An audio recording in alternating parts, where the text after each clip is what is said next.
Alright, so what you want to do is start in the upper left corner. And like I said, because of this, the wall makes an indentation right here, I've actually started this piece with a little extra just so I can fold it over back in this corner.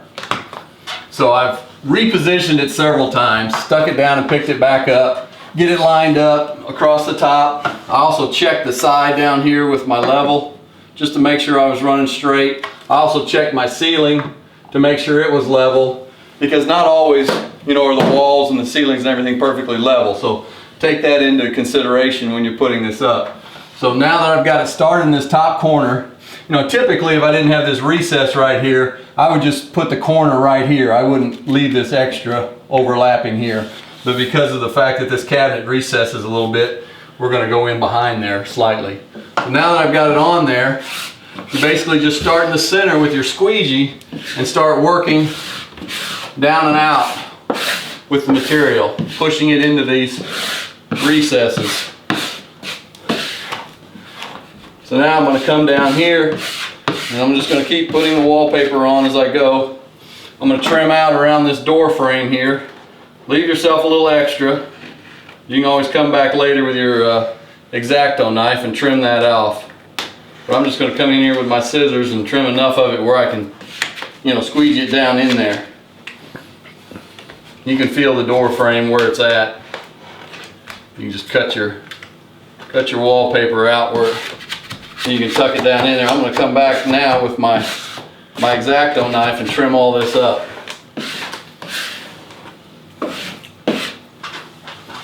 Alright, so we've taken and trimmed out our first piece. We'll show you how to trim it out here when we get down here where it's a little easier to see with the camera. But now we've laid the second piece up, and what you need to know is that this is going to overlap about 1/4 inch. So just take it and stick it to the top of the wall, about 1/4 inch overlap, and then just start working that material down. Now we've pulled this backing down about halfway. Now if it's not where you want it, you can pull it back off and do it again. But we've got it lined up here pretty good. So we're just going to start squeezing this down on the wall. And once again, you're just going to work from the center outward. You can pull the backing off as you go and just put this wallpaper down just with overlapping strokes starting from the center going outward. And if for some reason it doesn't lay the way you want, you can always pick it back up and try it over again. Now that we've got it all the way down here, we'll tuck it in tight against this door frame and trim it out. Alright, as we're working down the wall, obviously we're wanting to overlap this about 1/4 inch, but I just want to reiterate the fact that this is a peel and stick material. You just pull the backing off of it. The other thing it is, it's removable. So down the road, if you ever want to redo this wall, you can take this material off and it doesn't damage your walls. The other beauty of it is it's also like all the other wall graphics that we make, like the ducks and the turkeys and the deer and all that, they will go and adhere right over this as well. So all the wall graphic pieces that we do will adhere to this surface as well. The other thing is, you know, there's a multitude of mossy oak patterns that you can get this in. This happens to be the Shattergrass Blades pattern, but you can go to the website and see all the different patterns it's available in. So we worked our wall down, we worked our wallpaper down here, and I just want to show you a little bit about cutting out around an outlet or a light switch. I mean, you can feel this underneath here. So what I've done is I've just cut out around this light switch and just start small and work your way larger. You know, that way you don't overcut it and wish you hadn't. So I just cut this out where you can see the switch plate, or you know, the plate, and then I'll cut it out a little bigger where you can see the screw holes where we can attach the plate over there. So just by doing that, once you cut those out, then you're ready to move on down. And we're going to run into the backsplash here to the sink.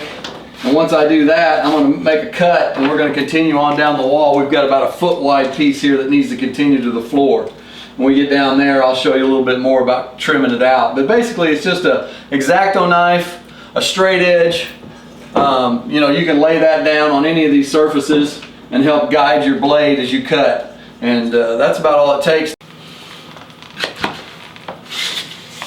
Alright, when you get to the bottom, just as far as trimming it out, you can just run this blade, just angle it slightly so it doesn't cut into the wall, and just run it right along the base of that baseboard. And then after you take this off, you can tuck it in kind of behind that baseboard with that squeegee.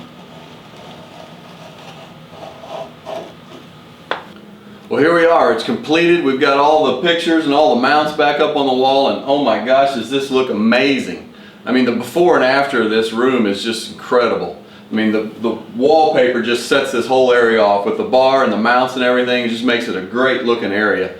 So anyway, go to mossyoakgraphics.com, check out all the wallpaper, all the different wall hanger graphics we have. You know, we have a whole array of products out there to camouflage just about anything you'd like. But the wallpaper makes a huge statement on your walls, so check that out.